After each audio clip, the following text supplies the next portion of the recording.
The Daughter of the Commandant, a Russian romance, Alexander Pushkin, translated by Mrs. Milne Home.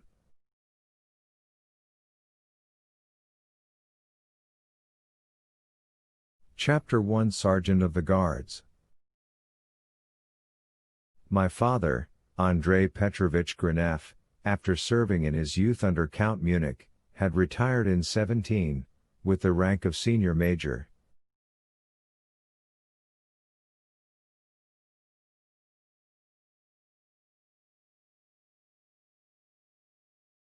Since that time he had always lived on his estate in the district of Simbirsk, where he married Avdotia, the eldest daughter of a poor gentleman in the neighborhood.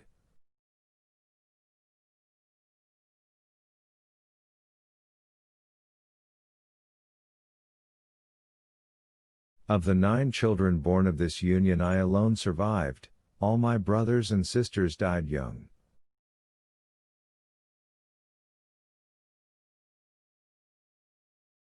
I had been enrolled as sergeant in the Semenovsky regiment by favor of the major of the guard, Prince Banojik, our near relation.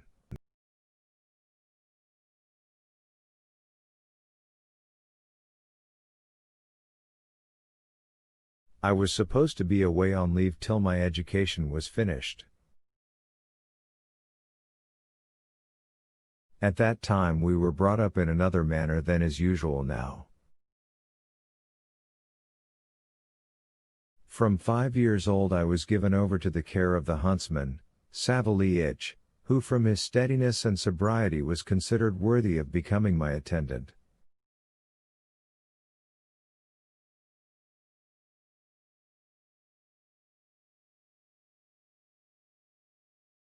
Thanks to his care, at 12 years old I could read and write, and was considered a good judge of the points of a greyhound.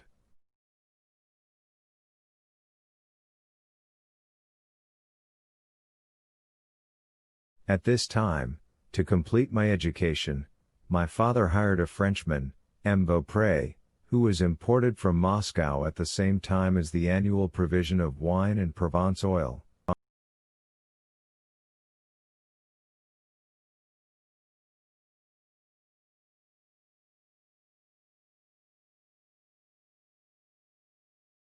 His arrival displeased Savaliyich very much. It seems to me, thank heaven, murmured he, the child was washed, combed, and fed.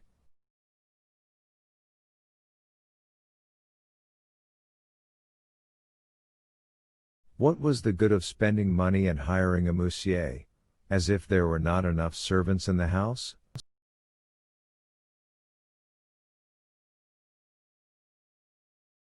Beaupré, in his native country, had been a hairdresser, then a soldier in Prussia, and then had come to Russia to be Alcatel, without very well knowing the meaning of this word.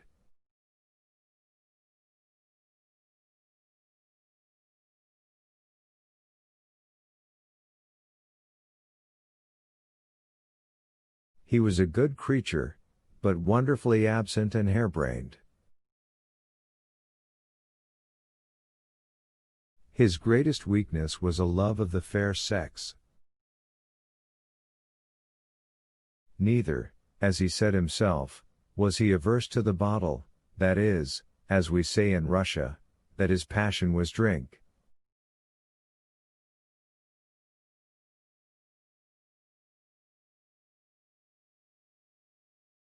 But, as in our house the wine only appeared at table, and then only in liqueur glasses, and as on these occasions it somehow never came to the turn of the Alcatel to be served at all, my Beaupré soon accustomed himself to the Russian brandy, and ended by even preferring it to all the wines of his native country as much better for the stomach.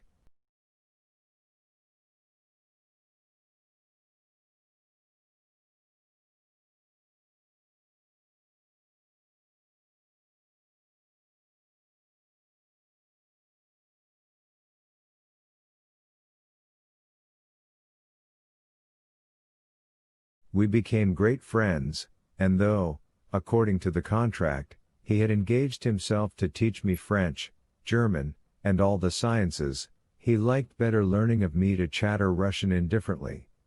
Each of us busied himself with our own affairs, our friendship was firm, and I did not wish for a better mentor.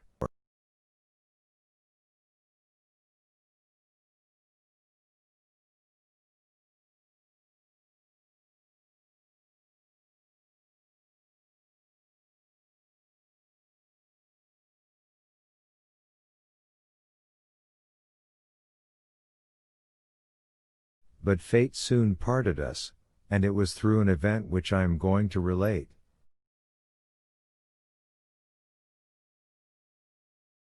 The washerwoman, Polashka, a fat girl, pitted with smallpox, and the one-eyed cowgirl, a Kulka, came one fine day to my mother with such stories against the Monsieur, that she, who did not at all like these kind of jokes, in her turn complained to my father, who, a man of hasty temperament, instantly sent for that rascal of a Frenchman.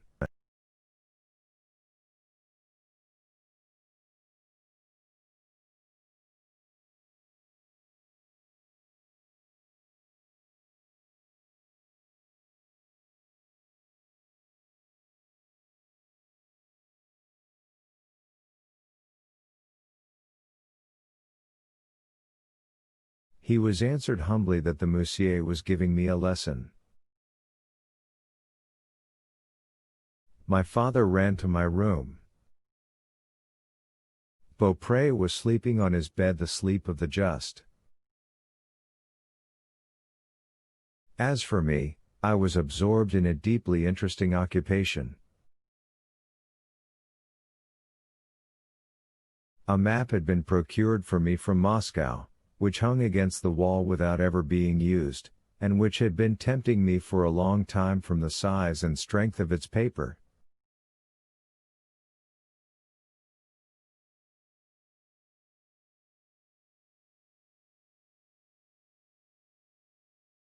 I had at last resolved to make a kite of it, and, taking advantage of Beaupré's slumbers, I had set to work.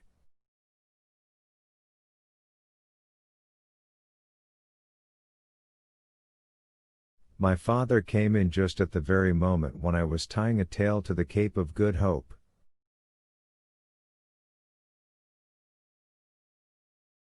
At the sight of my geographical studies he boxed my ears sharply, sprang forward to Beaupré's bed, and, awaking him without any consideration, he began to assail him with reproaches.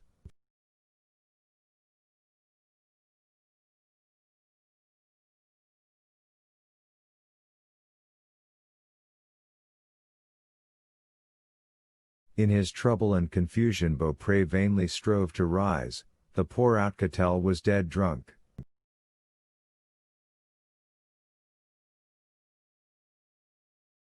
My father pulled him up by the collar of his coat, kicked him out of the room, and dismissed him the same day, to the inexpressible joy of Savéliitch.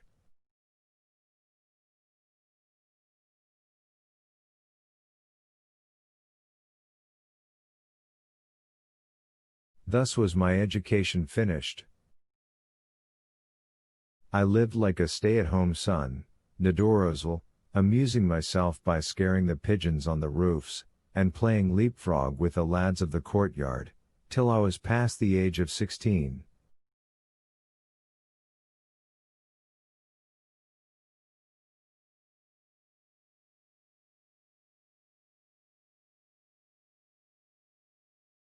But at this age my life underwent a great change. One autumn day, my mother was making honey jam in her parlor, while, licking my lips, I was watching the operations, and occasionally tasting the boiling liquid.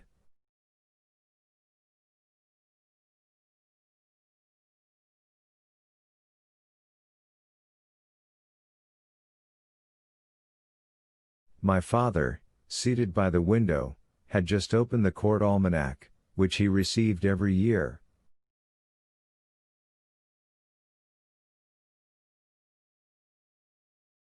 He was very fond of this book, he never read it except with great attention, and it had the power of upsetting his temper very much.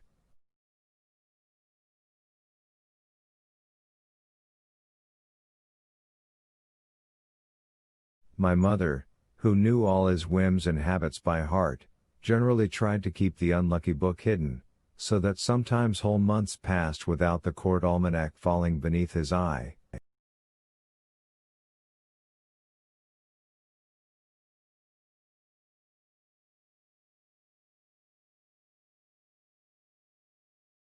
On the other hand, when he did chance to find it, he never left it for hours together.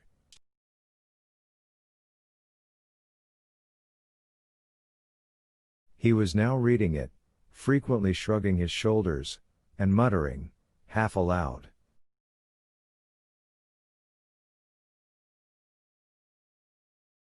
General. He was sergeant in my company. Knight of the Orders of Russia. Was it so long ago that at last my father threw the almanac away from him on the sofa, and remained deep in a brown study, which never betokened anything good.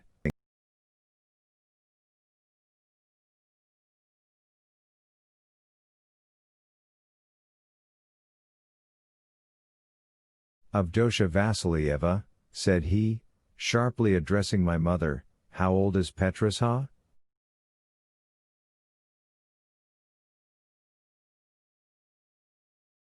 His 17th year has just begun, replied my mother. Petrusha was born the same year our Aunt Anastasia Gerasimовna lost an eye, and that.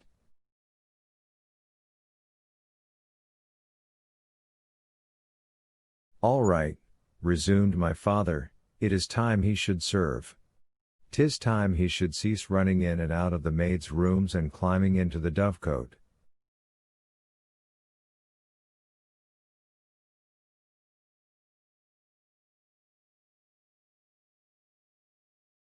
The thought of a coming separation made such an impression on my mother that she dropped her spoon into her saucepan, and her eyes filled with tears.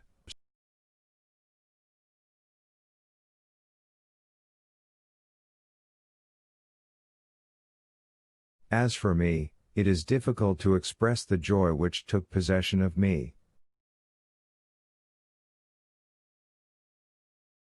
The idea of service was mingled in my mind with the liberty and pleasures offered by the town of Petersburg.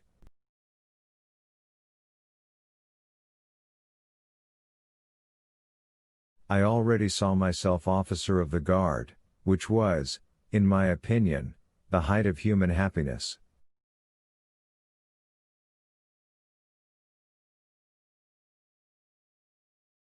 My father neither liked to change his plans, nor to defer the execution of them.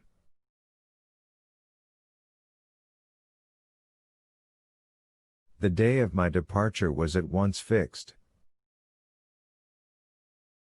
The evening before my father told me that he was going to give me a letter for my future superior officer, and bid me bring him pen and paper.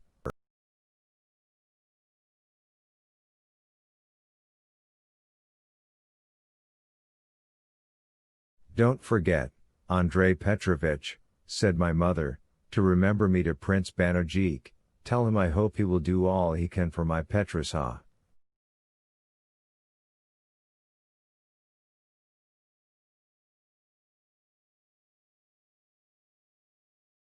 What nonsense!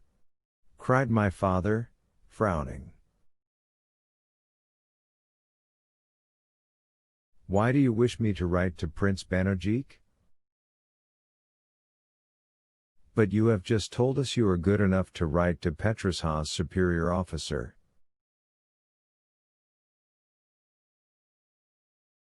Well, what of that?